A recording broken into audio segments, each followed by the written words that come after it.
Hello students, I am R K Jha from Mahatma Gandhi शिक्षण संस्थान। आज हम मैथमेटिक्स का चैप्टर ट्रायंगल्स क्लास 9th का है। इस वीडियो के माध्यम से आज हम प्रॉपर्टी ऑफ आइसोसेलेस ट्रायंगल्स, इससे पहले के वीडियो में मैंने एनसीईआरटी का एक्सरसाइज 7.1 का जिक्र कर चुका हूँ। अब हमें 7.2 में जाना है। तो 7.2 से रिलेटेड ये दो थ्योरम्स हैं जिसको हम प्रॉपर्टीज ऑफ आइसोसेलेस ट्रायंगल्स भी कहेंगे।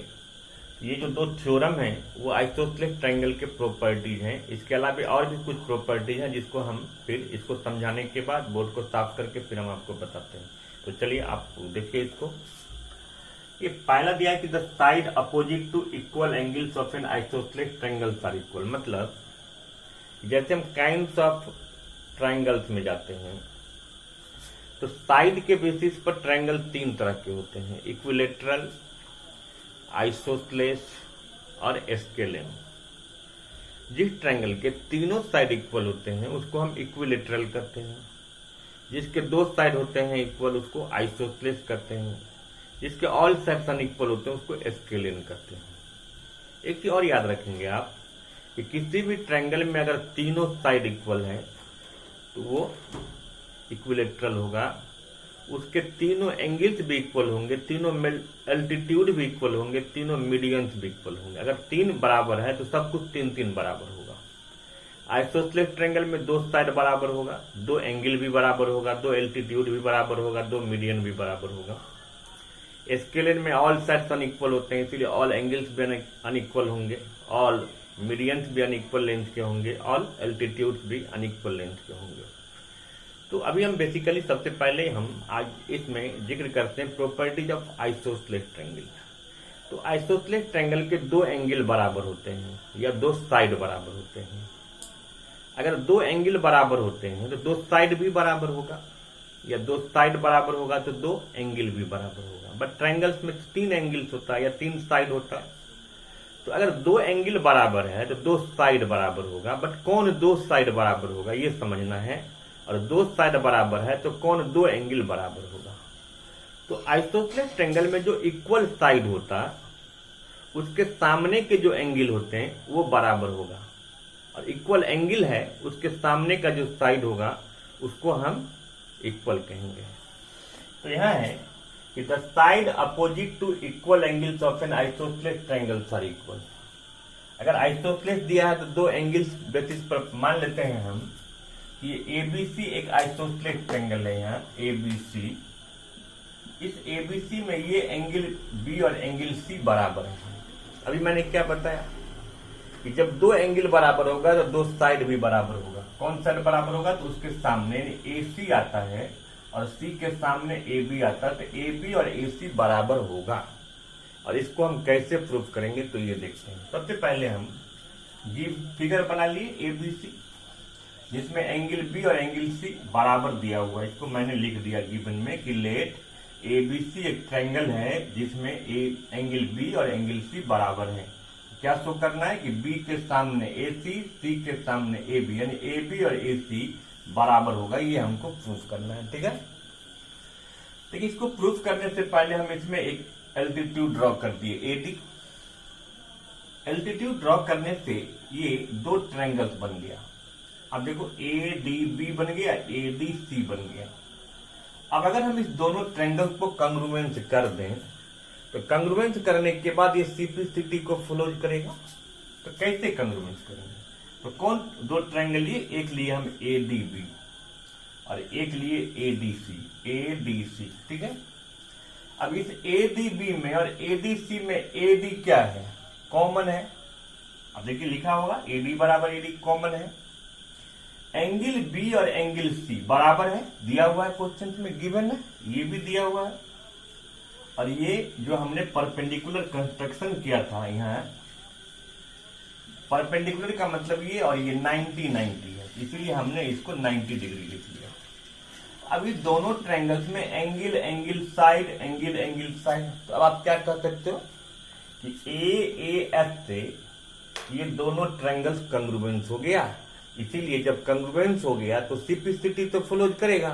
तो CPCT से AB और AC इक्वल हो गया। क्लियर? और इसीलिए हम यहाँ पर याद रखेंगे कि किसी भी ट्रायंगल में जब दो एंगल बराबर होगा, उसके दो साइड भी बराबर होंगे, बट कौन दो साइड बराबर होगा? तो उसके सामने के जो साइड होंगे वो बराबर होगा, और ट्रायंगल कौन होगा? आइसोसेलेस होगा। यानी आइसोसेलेस ट्रायंगल में जो इक्वल एंगल होते हैं उसके सामने के साइड भी क्या? इक्वल होते हैं। अब इसका उल्टा है कि अगर किसी ट्रायंगल में दो साइड अगर बराबर है तो जो बराबर साइड होगा, इक्वल साइड होगा, उसके सामने के एंगल, अब इसका उल्टा था। ये क्वेश्चन देखो लिखा है, the angles opposite to equal sides of an isosceles triangles are equal. इसमें आप क्या देखें, इक्वल एंगल के सामने के साइड बराबर होंगे। उसमें क्या करा है कि इक्वल साइड के सामने के एंगल बराबर होंगे। मतलब जो हमको प्रूफ करना था वो गिवन में दिया है, जो गिवन था वो प्रूफ में, ये इंटरचेंज करने की बात इसमें होगा। उसमें भी वही काम किए। ABC एक ट्रायंगल दिया हुआ, लेट कर लिए, जिसमें AB और AC इक्वल है, मान लिया। इसमें भी क्या प्रूफ करना है? ये एंगल B, ये एंगल और ये एंगल बराबर होगा। ये एंगल B बराबर एंगल C होगा। कंस्ट्रक्शन किए, AD परपेंडिकुलर ड्रॉ कर दिए। अब AD जब परपेंडिकुलर ड्रॉ हो गया तो परपेंडिकुलर ड्रॉ होने के बाद दो ट्रायंगल वहां भी बना। फिर क्या बना? एक आप देखो ADB बना और एक ADB और एक ADC बना। और इसमें भी हम सेम कंडीशन ले सकते हैं कि AD कॉमन है दोनों ट्रायंगल्स में, ये 90 डिग्री है, ये लिए है, और AB बराबर AC ये दिया हुआ है। तो आपको याद होगा कंग्रुएंसी का क्राइटेरिया कि किसी भी राइट ट्रायंगल में अगर राइट एंगल भी आ रहा है, उसके सामने का साइड हाइपोटेन्यूज भी आ रहा है, और कोई एक एडजस्टेंट साइड आ रहा है, तो क्राइटेरिया RHS बनता है। इसमें देखिए राइट एंगल, सामने का साइड हाइपोटेन्यूज, ये साइड। इसमें भी राइट एंगल, सामने का साइड हाइपोटेन्यूज, वन साइड, ये साइड कॉमन है AD। इसलिए RHS से ADB और ADC दोनों क्या? कंग्रुएंस हो गया। इसलिए CPCT से B बराबर क्या? C हो गया। और इसीलिए हम याद रखेंगे कि आइसोसेलेस ट्रायंगल में इक्वल साइड के सामने के एंगल बराबर होते हैं, इक्वल एंगल के सामने के साइड बराबर होते हैं। क्लियर? अब कुछ और है इसमें जो आपको याद रखना है। अब जैसे ये देखिए ABC, अब इसमें कुछ समझना क्या है हमको, क्या तब याद रखना है। अगर ये साइड और ये साइड बराबर है तो आप इसको इक्वल साइड कहोगे, और ये BC अनइक्वल साइड हो गया। ठीक है? तो अनइक्वल साइड पर जो दो एंगल बनता है वो इक्वल साइड के सामने के एंगल होते हैं। और अभी हमने देखा है कि इक्वल साइड के सामने का एंगल बराबर होता है। तो आइसोसेलेस ट्रायंगल में जो दो इक्वल एंगल होता है उसी को बेस एंगल कहते हैं। ठीक है? बेस एंगल का मतलब समझ गए क्या? कि आइसोसेलेस ट्रायंगल के इक्वल साइड के सामने के जो दो इक्वल एंगल बराबर होते हैं, मतलब इक्वल एंगल होते हैं, उसको हम बेस एंगल्स भी कहते हैं। बेस का मतलब नीचे वाला नहीं समझ जाना है, या आप ये कहो कि अनइक्वल साइड पर जो दो एंगल बनता होगा वो बेस एंगल्स होगा। क्लियर?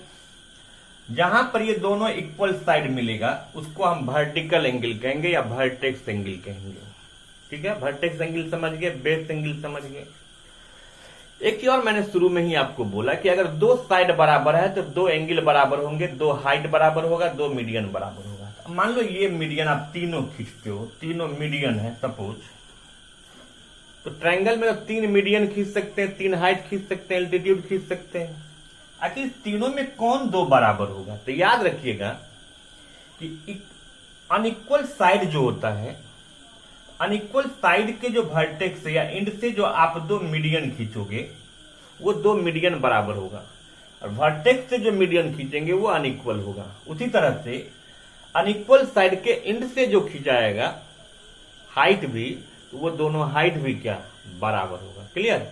तो क्या इस प्रॉपर्टीज में है कि आइसोसेलेस ट्रायंगल के दो साइड बराबर होते हैं, दो एंगल बराबर होते हैं, दो मीडियन का लेंथ बराबर होगा, दो एल्टीट्यूड का लेंथ बराबर होगा।